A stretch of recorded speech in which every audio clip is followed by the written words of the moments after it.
Voilà la famille. Bien le bonjour à vous. J'espère que vous allez bien.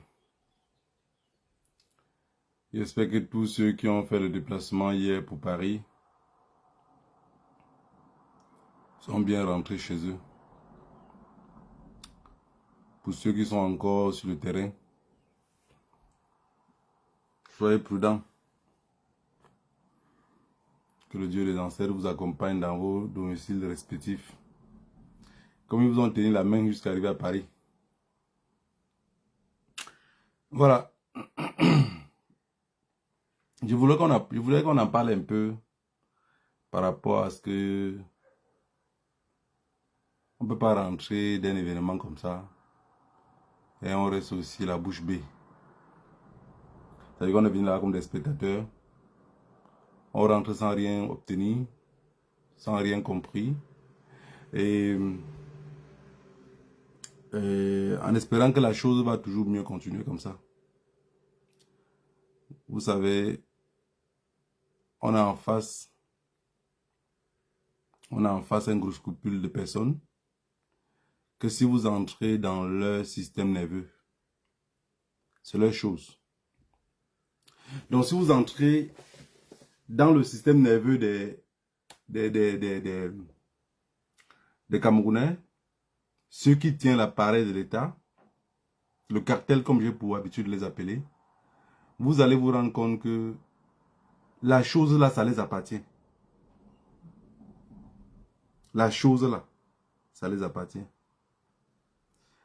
Il y a des personnes qui m'ont dit hier, ah DC, tu as disparu sur les réseaux sociaux, on ne te voit plus. On dit, dans mon village, quand tu pars au deuil, il n'y a pas de personne. Tu ne peux pas descendre, qui va te recevoir là-bas? Tu restes qu'en haut du deuil. Donc, ça veut dire que tu cales loin en haut, tu observes le deuil en bas comme ça. Puisque il n'y a pas de personne. Moi, je peux dire que je n'ai pas grandi au Cameroun parce que les choses que beaucoup d'enfants apprennent dans la rue ou dans le quartier, moi, je n'ai pas appris ça. Ça veut dire que je suis venu apprendre ça plutôt avec les Latinos, avec les Jamaïcains, avec des personnes, oui, certes, ils sont noirs comme moi, mais venant d'ailleurs. Ça veut dire qu'ils ont une autre mentalité. C'est pour ça que quand je vois les gens de l'Afrique de l'Ouest, leur mentalité me plaît beaucoup.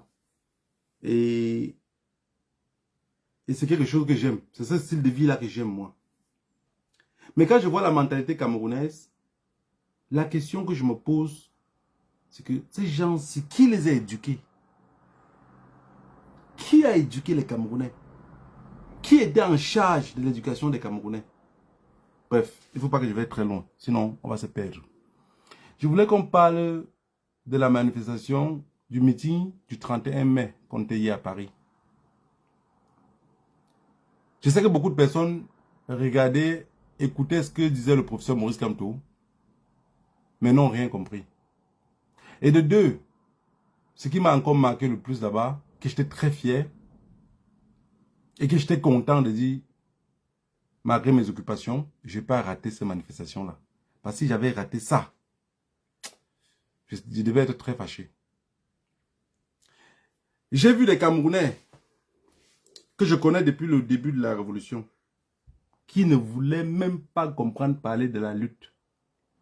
Ils ne voulaient même pas. Donc, quand tu rentrais, quand je rentrais de la lutte comme ça, parfois, quand je les tamponne, ils me demandaient souvent, en se moquant de moi, le père là, il est parti.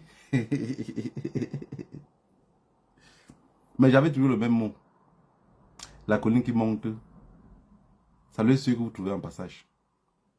Vous vous moquez de moi aujourd'hui, en disant que je dépense mon argent pour aller courir, je ne sais quoi. Mais vous oubliez que vos enfants vont subir ça demain. Quand vous avez compris, le papa là hier dit, ça c'est l'année que si on rate. Ça c'est l'année que si on rate, c'est fini. Vous allez peut-être penser, pour ceux qui ont peut-être, vous savez, j'ai pas été à l'école, mais j'ai compris quelque chose. Parfois, ils me demandaient, mais pourquoi ils partent à l'école tous ensemble et les autres comprennent, l'autre ne comprend pas. Mais j'ai compris comme la vie réelle, c'est comme ça. Il y a ceux qu'il faut répéter plusieurs fois pour qu'ils arrivent à comprendre. Il y a ceux que pour que vous les sortez même de là-dedans, pour qu'ils arrivent à lutter. Mais il faut que ça cogne devant sa porte. Parce que tant que ça ne cogne pas devant sa porte, ils ne pourraient pas comprendre. Le professeur Maurice Kamto, hier, a parlé. Mais je sais, pour notre habitude, qu'il y a beaucoup qui n'ont pas compris. Je vous ai tout dit ici, que les humains, c'est pas la philosophie, on n'a pas besoin de philosophie pour ça. L'humain parle avec sa bouche, fait le geste avec sa main. C'est à toi de comprendre si ce qu'il a dit avec la bouche correspond avec ce que le geste qu'il a fait avec sa main. Je ne suis pas philosophe. Mais analysez par vous-même. Regardez le monde qu'il y avait à Paris hier. Même ceux qui n'ont pas peut-être pu venir. Parce que vous savez bien, on est en Occident, le travail, les occupations. Il y a ceux que le week-end comme ça, c'est le seul jour qu'il arrive à rester avec les enfants. Il y a ceux qui sont mariés avec peut-être des femmes étrangères. Et quand il dit que je vais aller là-bas, la femme va dire à la maison, donc, le seul jour que tu peux m'aider à la maison avec les enfants, c'est le jour que tu trouves que tu vas aller. Bon, lui aussi, il veut la paix. Il n'y a rien de plus beau que la paix. Il reste à la maison. Mais son cœur bat très fort. Mais à tous ceux qui n'ont pas pu venir, et qui avaient l'intention de venir, et quelque chose les a empêchés, je vous dis la main sur le cœur, vos esprits étaient là-bas. J'ai vu des Camerounais qui ne fuient plus la caméra. Il y a de cela 2 ans en arrière. Il y a de cela 2 ans en arrière, quand tu faisais un Facebook live comme ça, quand il tourne un peu la caméra, tu vois, le gars fait comme ça. Il baisse sa tête. Il baisse sa tête, il fuit. Il fuit la caméra. J'ai demandé à une fille hier, que je connais son grand frère, je sais qu'elle n'est pas au Cameroun. J'ai dit, mais tu n'as pas peur d'aller au Cameroun? Il dit que tous ceux qui arrêtent là, ça a changé quoi? Bébé Mathis là pourrait être mon fils qui est au Cameroun, que bientôt il va venir. Ça a changé quoi? Vous comprenez? C'est l'esprit qui se lève. Parce que, ce qui me plaît le plus sur le professeur Maurice Kamto, c'est de voir l'écart d'âge qu'il a entre nous. Donc, qu'il y a entre nous et lui. Mais que sa communication ressemble trop à notre génération. Donc, la communication du professeur Maurice Kamto, il a un écart d'âge très large de nous. C'est que, sincèrement, sans vous mentir, je ne connais pas son âge, mais je pense qu'il a plus de 65 ans. Donc, ça veut dire que il a plus de 25 à 27 ans, ou même, voire même 30 ans que moi. Mais il arrive à penser comme moi. Il arrive à voir les problèmes de ce pays-là. Comme moi, la nouvelle génération qui voit comment ce pays-là se dégrade. Il a dit des mots. Je n'ai pas envie de décrire ce qu'il voulait dire ici. Peut-être pour l'en tirer peut-être plus d'ennui. Peut-être pour mal interpréter ce que vous avez compris. Je voudrais que chacun se concentre sur ce qu'il a compris.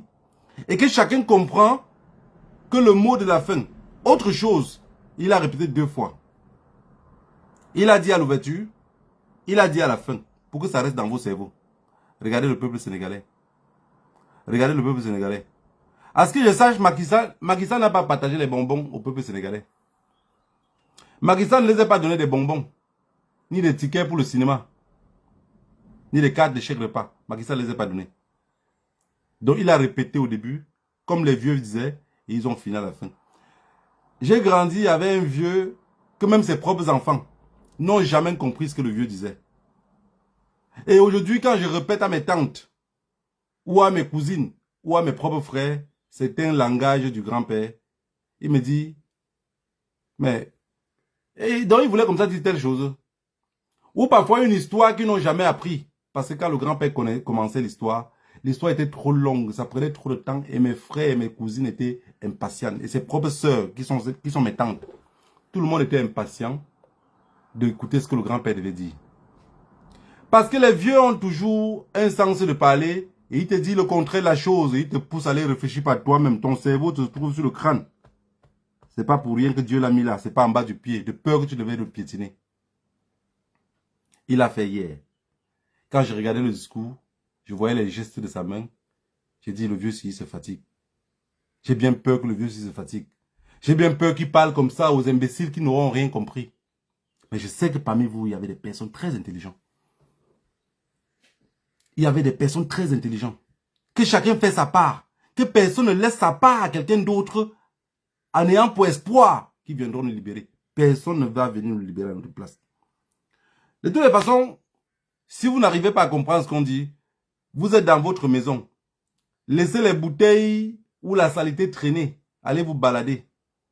dans 2 jours, dans 3 semaines, ou ceux qui ont laissé les plats sur la table, qu'ils ont fini de manger et ils n'ont pas nettoyé, ils sont allés à Paris. Je suis sûr que vous êtes à la maison maintenant en train de nettoyer. Personne n'est resté nettoyer à votre place. Personne n'est resté nettoyer à votre place. Le professeur Maurice Kamto est venu nous parler. Je pense que vous avez compris. Le gouvernement camerounais, le cartel de Yaoundé, a quelque chose de primordial. Et même si c'était vous, vous devez faire la même chose. Ils n'ont rien fait pour le peuple. Ils n'ont rien fait pour le peuple. Tout ce qu'on dit intellectuel au Cameroun, moi, en fait, j'ai fini par comprendre c'était quoi l'école. C'était que c'était une répétition. Parce que la réalité, c'est qu'en force de répéter, vous avez fini par comprendre. Quand un enfant, que tu le dis A, B, C, D, E, F, si demain tu ne répètes pas, ou le même jour tu ne répètes pas, l'enfant là ne va pas retenir que la lettre alphabétique là c'est A, B, D, C. Donc, il ne va pas retenir cela. Il va oublier. C'est à force de répéter que vous avez pu comprendre. Et quand on s'est rendu compte que vous comprenez le mieux, on vous a fait changer de classe. On vous a fait comprendre, vous comprenez mieux, on vous a fait changer de classe. Et c'est comme ça que vous êtes allé jusqu'à aller à l'université. En fait, vous étiez en train de répéter. Mais je ne crois pas que parmi ceux qui ont tant répété et qui savent écrire leur nom, parce qu'il y a beaucoup d'entre nous qu'on écrit, comme les nous comme ça, vous écrivez nos noms en minuscule, on ne sait pas ce que ça veut dire. Mais on a confiance à vous, les intellectuels. Vous savez, il y a quelque chose de très fort qu'avec le temps j'ai compris. J'ai compris que l'Occident nous avait bien niqué, quoi. L'Occident nous a très bien niqué. Et pourquoi on sort dans ça? Même les hommes vont tomber en scène. L'Occident nous a fait quelque chose de très dangereux. Vous savez comment le renseignement fonctionne?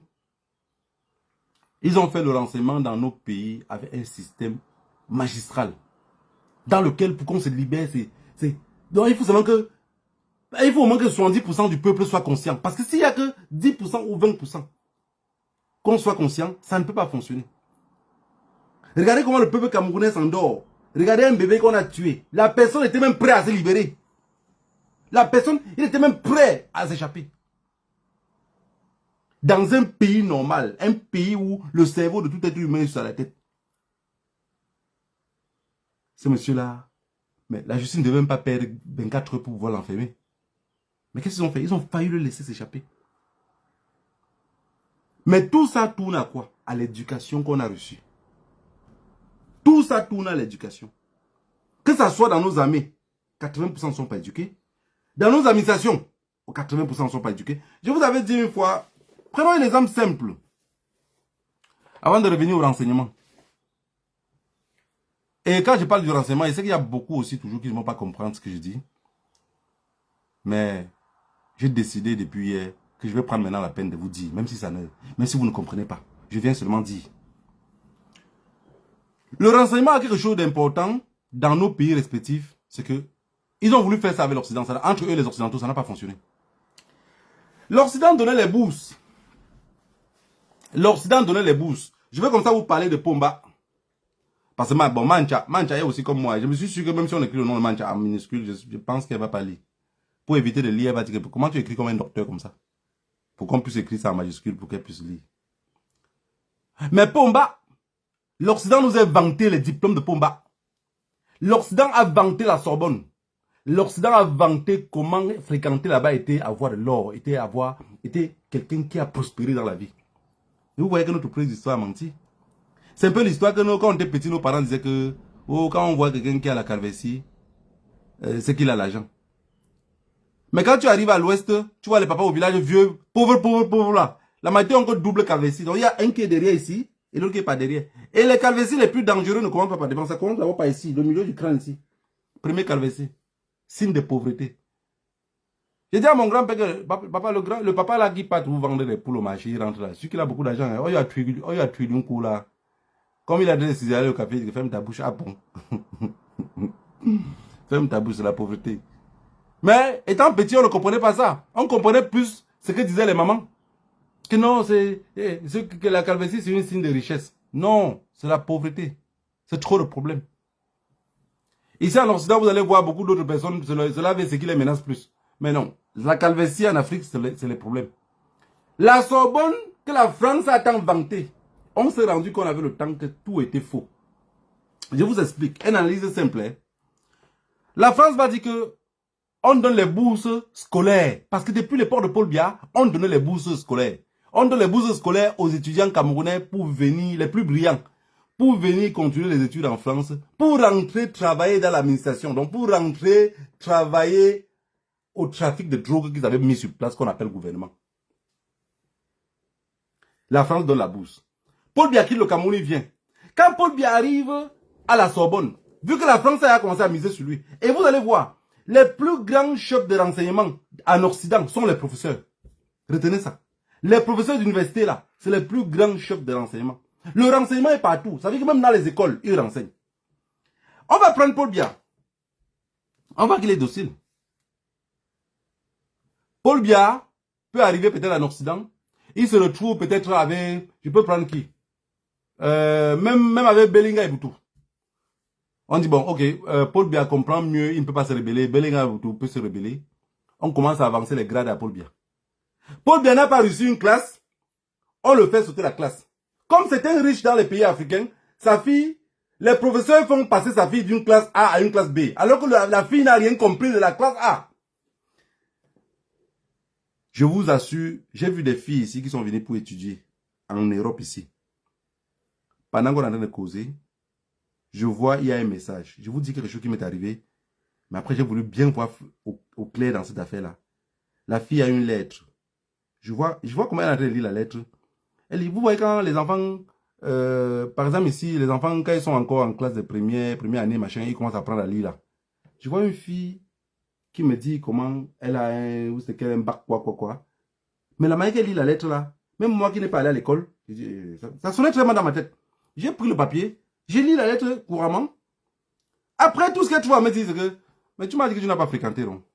Et que donc, quand on n'a pas fréquenté, là, on abandonne sa tête, on abandonne sa tête au chic. On abandonne sa tête au chic. On n'abandonne pas sa tête au chic. On se bat. On se bat. C'est pas parce qu'on n'a pas fréquenté que je dois, ma lettre va venir ou n'importe quoi qu'on m'a envoyé. Je dois devoir montrer à quelqu'un d'autre pour qu'il lit pour moi. On se bat. Et il faut qu'on se bat pour se libérer. Ce n'est pas parce que l'Occident nous a attachés dans ce système dans lequel on est mêlé qu'on doit rester avec les bras croisés et ne pas se battre. On doit se battre. Seule la lutte libère. On doit se battre. On doit se battre. Le professeur Maurice Kamto ne peut pas vous dire que allez vous battre. C'est ce qu'on va dire. Il crée la rébellion. Il est obligé de dire changement dans la paix et dans les urnes.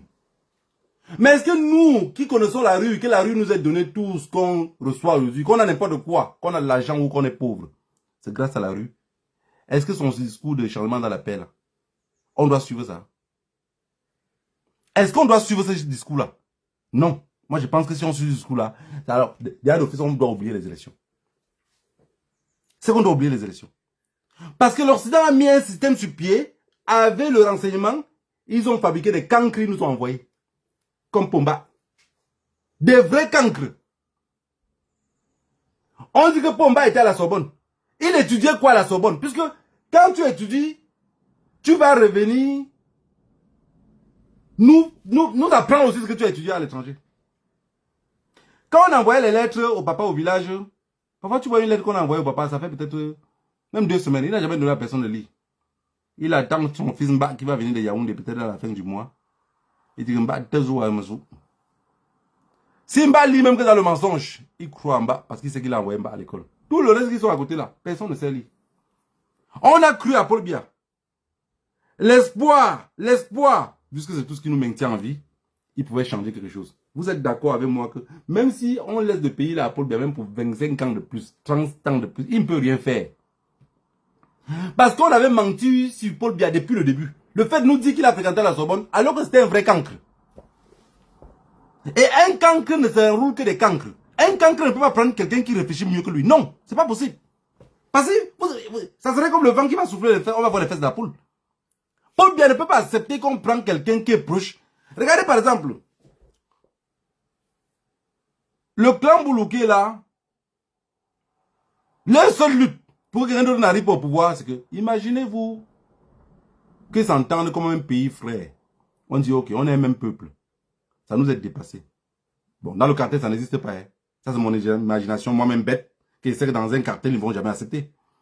On va laisser quelqu'un d'autre venir aussi faire un peu quelque chose, mais on serait toujours à côté avec lui. Vous imaginez le grand boulot accepter ça? Il ne peut pas accepter. Il ne peut pas accepter parce que la personne va venir en 1 mois, en 2 mois, en 6 mois. Il va faire ce qu'en 20 ans, ils n'ont pas pu faire. Et là, ça serait compliqué. Ça serait compliqué. Les gars ne pourront pas accepter ça. Même, je dis même sur le cadavre, ils ne pourront pas accepter. Donc, quand je vois des personnes, le professeur parle, le professeur parle, le professeur parle, personne ne comprend. Je me dis, ah, négro, peut-être tu es fou. Je suis resté hier avec Alibri. Il a demandé que, il a dit quelque chose. Il a demandé que tu as compris ce qu'il vient de dire. Il dit qu'il a dit comme ça. J'ai regardé Jordan qui est à côté de moi. Est-ce que tu as compris ce qu'il vient de dire? J'ai vu Jordan. En fait, chacun a traduit de sa manière. Il a dit que non, c'est faux. Il voulait dire telle chose. Maintenant, ce qu'il a dit là, et la partie de sa main qu'il a fait comme ça, c'était pour dire plutôt comme ça. Quand lui dit oui, c'est ce que j'ai compris. Il dit que voilà, ok. Bon, maintenant, tu voulais qu'il fasse comment? Qu'il traduit ça au vêtement. Qu'il traduit ça au vêtement. Parce qu'en termes dans le droit, on ne peut jamais condamner quelqu'un parce qu'il a fait un geste de la main. Ça n'existe pas en droit.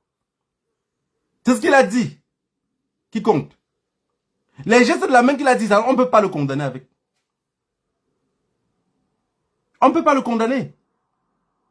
Mais il a espoir qu'une partie de son peuple pourrait comprendre ce qu'il est en train de dire. Mais non. On ne pourrait pas comprendre. On a quelqu'un qui gère le pays depuis qu'il était à la Sorbonne. Je vous parlais de la Sorbonne tout à l'heure. La France donne les bourses aux enfants africains. Ça, c'était avant. Les enfants africains arrivent, ils regardent le plus brillant, le plus docile. Mais le plus brillant que je dis là n'est pas le plus brillant par rapport à eux. Non. Parce qu'ils vont trouver quelqu'un, on va dire celui-ci, il est intelligent, mais il peut se rebeller. On n'avance pas les classes. Hein. On n'avance pas les classes. On va aller prendre un Paul Biya derrière qui est totalement nul. Totalement nul. Comme on dit zéro Makabola. On va le pousser. On va le pousser. On va le pousser. On va le pousser. Aïdjo a fréquenté jusqu'au coup -2. Il a arrêté. Aïdjo n'est pas allé à l'université. Ne venez pas nous tromper ici. Maintenant qu'on va proposer Pomba à Aïdjo, on va dire à Pomba que non. Étant proche de toi, vous allez faire plus de choses comme ça. Parce qu'il a fréquenté jusqu'à il a tel diplôme, il a tel diplôme. Ils nous ont vanté les diplômes. Regardez les Camerounais avec beaucoup de diplômes. Regardez comment ils sont bêtes. Quand vous voyez un Camerounais qui a beaucoup de diplômes, quand il cause avec vous, il est bête. Il a les diplômes sans être éduqué. Donc, il a les diplômes de la répétition. C'est ça. Les diplômes camerounais, c'est les diplômes de la répétition. Il n'y a pas les diplômes avec éducation.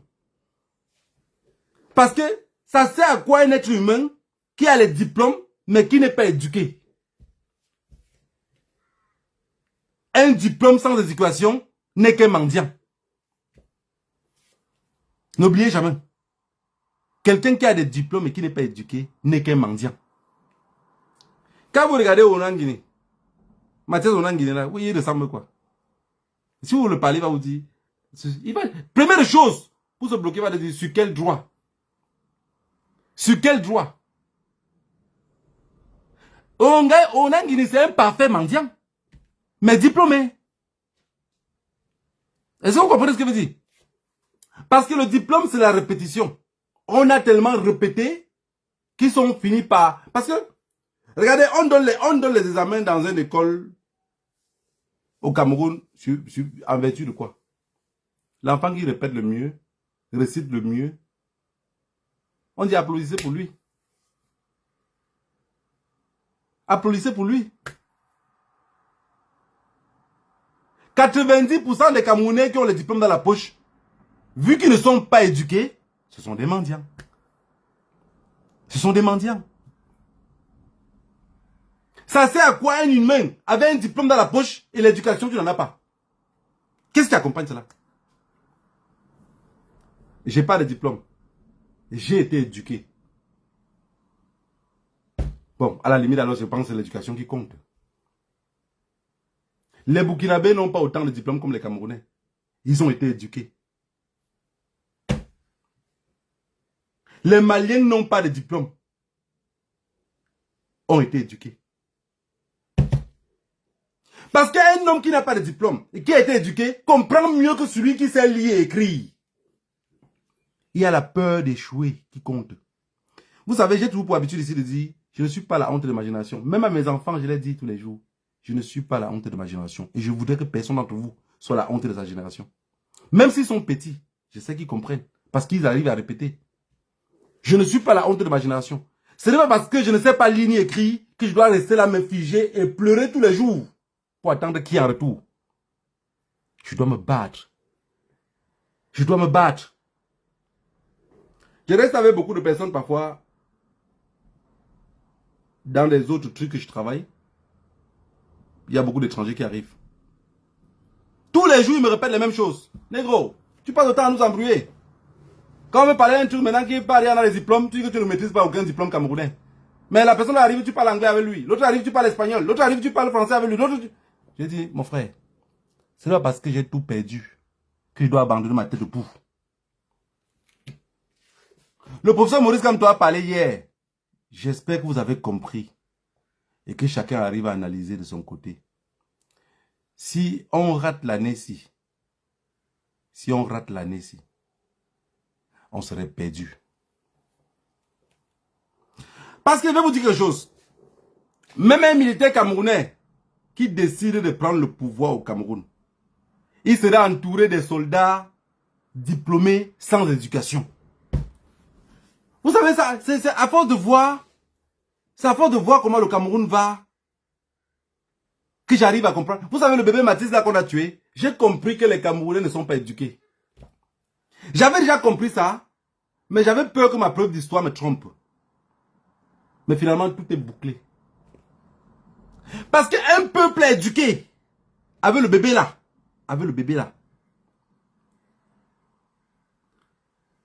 mon copain m'avait fait comprendre que, j'avais demandé que, pourquoi vous parlez plus ou moins les mêmes choses avec les Bafunda, et beaucoup de choses qu'il y a souvent de l'autre côté, il y a toujours la guerre, vous voulez tout vous tirer entre vous. Il dit qu'à l'époque, il y a un bébé qu'on avait tué, on a jeté son corps dans l'eau. C'est un homme qui voulait chasser sa femme, qui chassait sa femme en mariage, qui s'est fâché. Je me rappelle plus trop bien l'histoire, mais il a tué le bébé, il a jeté le bébé là dans l'eau. Et le bébé maintenant qu'on a tué était une femme de l'autre village, du village Bamgoum qui était allée de l'autre côté se marier. Qu'on a tué le bébé, on a jeté dans l'eau. Et le corps est revenu plutôt de ce côté-ci. Et les gens maintenant pour défendre ce corps-là ont commencé une lutte. Et la lutte a été très sanglante. Donc à cause d'un bébé, beaucoup de personnes ont perdu la vie. On a tué le bébé Mathis. Ça veut dire que quelqu'un suit son autorité. Et je vous dis, répète encore. Vous savez, quelqu'un qui est mercenaire ou qui est sicario, à un moment donné, il a tellement tué que rien ne le fait plus peur. C'est comme quelqu'un qui travaille à la morgue. Il a tellement vu les cadavres. Quand vous parlez de cadavres, vous pensez que ça le gêne? L'habitude est une seconde nature. Tellement il a vu qu'il n'a plus rien à foutre des cadavres. Quand il voit les cadavres, il n'a plus de compassion. Hein. Ça arrive. Ça arrive. Aujourd'hui, on est dans un virage où, si on rate, chacun peut plier bagage. Pour ceux qui sont bloqués en exil, comme les nous, peuvent rester en exil. Il y a beaucoup qui vont venir tous s'ajouter. Hein. L'exil va jamais finir. L'exil ne va jamais finir. Il y a beaucoup qui viendront s'ajouter sur l'exil-ci.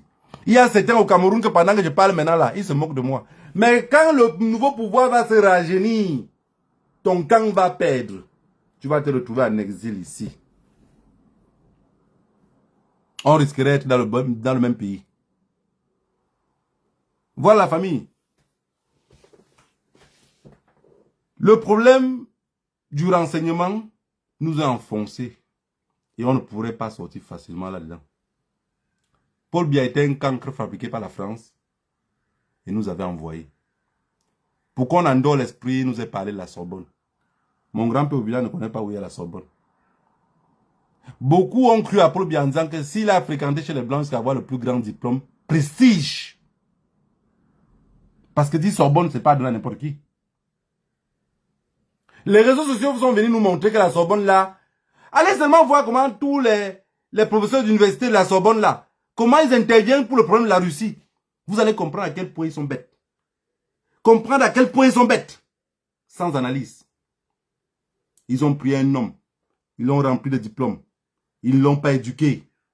Ils nous ont envoyés pour nous aider à vendre le pays. Paul Biya est venu avec le rythme que la France voulait, seulement pour tout vendre. Mais, on a dit que tu prends comment on appelle ça? Les papas au village prenaient les œufs de la perdrix au champ. Ils arrivaient à la concession.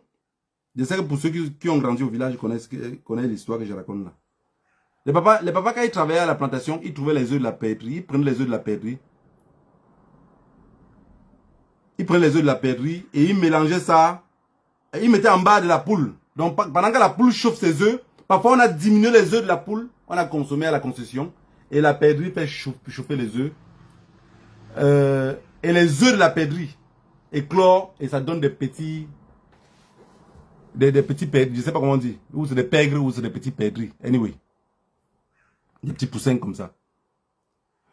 Et quand les petits poussins là commencent à grandir, jusqu'à les petits bouts de sel veut sortir, les papas prenaient les petits pègres là, je ne sais pas comment on dit en français. Ils les mettaient dans une petite cage et ils grandissaient plutôt maintenant là-bas dedans. Et un jour, je vais chez un ami tout petit. J'allais lui dire à l'ami là que, mais les petits pègres là, pourquoi tu les mets pas dans la cage? Il dit que tu ne vois pas que la mère continue à les couvrir. Et il continue à il continue à manger avec la mère. J'ai dit que mon gars m'a dit qu'ils vont s'envoler. Le gars ne m'a pas cru. Même pas 4 jours plus tard, ils sont un matin de la maison. Ils sont arrivés dehors. À l'heure pour entrer dans la maison. Alors qu'il faut entrer à la maison. Vous voyez l'instinct animal. Alors qu'il faut entrer à la maison, ils commencent à se mettre des côtés, des côtés, des côtés, des côtés. Si le pied de quelqu'un bouge un peu là, ils vont s'envoler. Ils sont tous envolés. Cet ami, il vit ici en Europe avec moi. Même une seule pègre parmi les petits perdrix là, il n'a pas eu. Tout le monde a fui. Parce que c'est des animaux. Peu importe ce qu'on peut faire pour Paul Biya. Peu importe ce que la jeunesse, Nangaboulou et tout ça pense de lui, il ne peut rien vous rapporter. Rien. Parce que c'est un cancre qu'on avait fabriqué. Sans éducation, on nous a donné. Regardez l'éducation des Camerounais. Si je vous ai parlé des petits perdrix, qu'on prenait les œufs dans la brousse, et on venait chauffer en bas de la poule. C'était pour que vous compreniez que il y avait l'instinct animal. Paul Biya a été éduqué comme les Français. On l'a envoyé à mission. Sa mission n'est pas terminée. Parce qu'on l'a dit, tu vas sortir dans un cercueil. Tu ne pourrais pas aller de tes propres pieds. Pour qu'on puisse croire bien à l'histoire. Pour qu'on tue Ernest Ouandji sans regret. Il fallait qu'on dise qu'il vient de la Sorbonne. La Sorbonne ne produit que des cancres. Et l'Occident continue à le faire. Mais quand ils font entre eux les Occidentaux, ça ne fonctionne pas. Ils ont voulu faire avec la Chine, ça ne marche pas. Ils font avec la Russie, ça ne marche pas. Ils prennent nos enfants dans les universités ici. Quand ils sentent que l'enfant est docile, que l'enfant comprend facilement ce qu'on fait. Vous allez voir un jeune garçon dans une université ici. C'est un chercheur par exemple. Il y aura un professeur qui est trop gentil avec vous. Moi, le petit problème que vous avez, vous l'expliquez, il trouve la solution. Vous êtes peut-être au quartier, vous n'avez pas de travail. Ce même professeur a trouvé un moyen pour que tu puisses avoir comment survivre pour continuer tes études. Mon petit, c'est faux. Il travaille pour le renseignement. Il va te coopter, après pour t'envoyer malmener tes propres frères. Il ne fait rien pour rien. Tout ce qui est gratuit vous ferez perdre la vie. Tout ce qui est gratuit. On avait payé l'étude de Paul Biya combien? On nous a envoyé ça pour combien? On a gagné combien? Hey, il y a certains marchés qu'on part, on ne vend rien. Voilà Paul Biya. 43 ans de pouvoir. 43 ans de pouvoir. Quand les gens se plaignaient ici pour le stade d'Olympe, je vous ai dit que c'est un mendiant. J'avais dit ça à Marc Seigneur, vous voyez que c'est un mendiant, il ne pourrait même pas, tout le problème que vous faites, il ne peut pas aller voir. Parce que lui-même, il a mangé dans ça. Je vous ai dit, une guerre se vit dans le nord-ouest et le sud-ouest. Depuis 2016. Le peuple camerounais n'a jamais demandé combien pour une balle d'une Kalachnikov qu'on tire dans le nord-ouest et le sud-ouest. J'ai dit ça, c'est un peuple maudit. Si vous pensez que c'est faux. Voilà un père qui a enseigné son fils, sa fille. Voilà un autre qui a bousillé le derrière de sa fille. Hier, la justice l'a libéré. Voilà l'autre qui est allé au bar. Commencer le problème avec son propre voisin. Son propre voisin, les deux coups de poing, il a senti qu'il sur sa côte. Il est rentré à la maison et il a aiguillé l'enfant. Il a failli être libéré. Sans compter les bobines qui sont en prison depuis. on avait amené un cancre fabriqué par l'Occident pour nous tuer. Si l'année-ci, on ne se libère pas, c'est fini. Je le disais depuis. Je suis très content que le professeur Maurice Kamto l'a répété hier. Que ça c'est le dernier virage. Si on n'arrive pas à se libérer, on est foutu. Je sais qu'il y a beaucoup de personnes. J'avais un petit boulot dans ma ville où je vis ici, là où je suis, là où je fais le direct ici. Chacun me dit pour toi. Je ne veux pas trop parler de lui parce que on va vite le repérer. Je parlais, il me prenait pour un fou. Je rentre un jour de Genève. On arrive au stade, on veut jouer le 2-0. Je dis que non, mon corps chauffe trop. Les gars là m'ont tiré hier avec les balles. Je dis, mais toi, tu partais faire quoi là-bas? On te dit que le pays est tranquille. Tu es là, toi-même quand même au moins tu vis un peu bien. Tu as tes petits moyens. Tu cours, puis tu peux chercher le père là qui t'a fait quoi?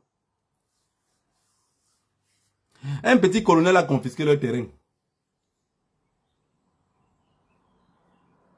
Je l'ai vu hier à la manifestation à Paris, au meeting. Je passe comme ça. Il me dit, Dette. Je me tourne, je le vois. Il dit, Amana, tu fais quoi ici? Il dit, non, je te dis que je venais, non, je te dis que je venais. L'affaire là, on peut plus laisser entre les mains, je venais. Mon frère, n'attendez pas quand ça toque à votre porte avant de sortir. La fumée va vous étouffer. Sortez avant, plus longtemps avant. Sortez avant, plus longtemps avant. Pour que vos esprits soient ouverts. Pour que vous ne preniez pas les décisions dans la brutalité. Que vous ne faites rien avec la précipitation. Il est venu marcher hier. Il a écouté le meeting. Maintenant où je suis là, je suis encore avec le même habit qui est sorti de Paris. Ça veut dire qu'il vient d'arriver. Je vais descendre maintenant au Carrefour. Il m'avait comme ça le chercher parce que c'est qu'il est arrivé. Je vais lui demander ce qu'il a compris là-bas. Je dis c'est encore peut-être en live avec lui. Il va me dire ce qu'il a compris parce que je pense bien qu'il était là-bas. Tout ce qu'on a parlé, je ne sais pas s'il a compris. Paul Biya nous a mis dans un système dans lequel il faut utiliser trop le cerveau pour comprendre. Je vous avais dit ici que ce que Paul Biya avait mis haute institution du chef de l'État, c'était un mensonge. Donc, mais haute institution du chef de l'État, c'est les mêmes choses comme la Sorbonne. Hein. C'est les mêmes choses comme la Sorbonne. C'est les mêmes choses comme la Sorbonne.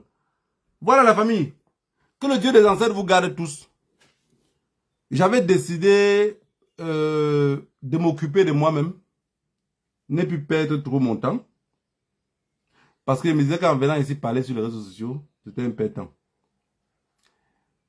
Alors, j'ai décidé de continuer à faire ce que j'avais l'habitude de faire à cause des nombreux mamans que j'ai vus hier à la manifestation. J'avais décidé que je vais, vu que je suis trop occupé, je calcule mon temps en argent. Finalement, on s'est rendu compte que la meilleure religion, c'est l'argent que tu empoches. J'ai décidé de gagner beaucoup plus. Et laisser la lutte aussi un peu aux Camerounais. Mais je suis arrivé hier à la manifestation. Tous ceux qui sont venus vers moi, et tous ceux qui m'ont embrassé dans la foule, j'ai vu que personne d'entre eux avait 40 ans. Désolé hein, si j'ai augmenté les âges à beaucoup d'entre vous. Mais je me suis rendu compte qu'il n'y a aucun jeune qui était intéressé par ce que je disais, alors que le but pour moi était de parler aux jeunes. Je ne sais pas dans quel rythme ou quelle stratégie il faut faire pour parler aux jeunes. Alors que moi, je parle tout naturellement. Quand je parle, je ne force rien. C'est pour ça que vous ne me verrez jamais dans un clash. Celui qui va venir me clasher pour un problème, il perd que son temps. Puisque ce qu'il va dire, il va finir de dire, il va répondre que seul. On m'a appris dans l'enfance que donc ça veut dire que le temps de répondre des problèmes, tu serais très très loin. Tous ceux que j'ai vus à la manifestation hier, qui sont venus vers moi, à chaque fois, n'étaient que des mamans. Quand j'étais petit, on disait que le mari des veuves, d'où me porte. J'ai grandi avec cet esprit-là. Le mari des mamans. Hier, j'ai vu encore que les papas et les mamans, c'était ceux qui comprenaient le mieux ce que je disais. Si vous arrivez à traduire dans vos maisons, à vos enfants, peut-être une partie de ce que je dis, ça serait très important pour la continuation de la lutte. Donc désormais, je viendrai ici tous les jours à 15 h, tous les dimanches à 15 h, dire avant que ça ne ressemble à rien. S'aimer avant que les... On disait au village que... Puis tu me bites, mettre ton 4, tiens. Donc, je sème avant que les trucs, on appelle ça en français quoi là. Les trucs qui passent le temps au champ à retirer ce qui est dans, que les mamans ont sémé. Donc, je viendrai toujours ici s'aimer avant que une enlève encore. Je vais prendre le temps en semaine pour faire les directs par rapport au problème du renseignement. Parce que j'ai vu que le renseignement a pris une grosse partie de notre éducation, nous a coopté et on n'arrive pas à en sortir dans le griffe. Vu qu'aujourd'hui, quand tu fais les Facebook Live, si ça devient très long, parfois les gens n'arrivent plus à écouter parce que c'est long. Les gens veulent ce qui est rapide et vite fait. Que le Dieu des ancêtres vous garde tous. Rendez-vous dimanche prochain. Mais n'oubliez pas, le professeur Maurice Kamto a dit qu'il compte sur vous pour les élections. Ça veut dire que les autres sont financés par nos agents de l'État, par l'argent volé. Comme ils volent depuis pour nous faire la guerre dans le nord-ouest et le sud-ouest. Comme ceux qui parlent, on les enferme, comme les Boubi Nissap et l'Alain Foguet, et tous ceux qui sont ensemble avec eux. Comme ceux qui parlent, il sera interdit de mettre les pieds au pays, pousser en exil, parce qu'ils étaient en mission. Et tous ceux qui sont auprès de Paul Biya, qui sont des vrais Camerounais dans leur cerveau, s'ils continuent à le soutenir, demain le soutien va finir par le lâcher. Que le Dieu des ancêtres vous garde tous. Rendez-vous dimanche prochain.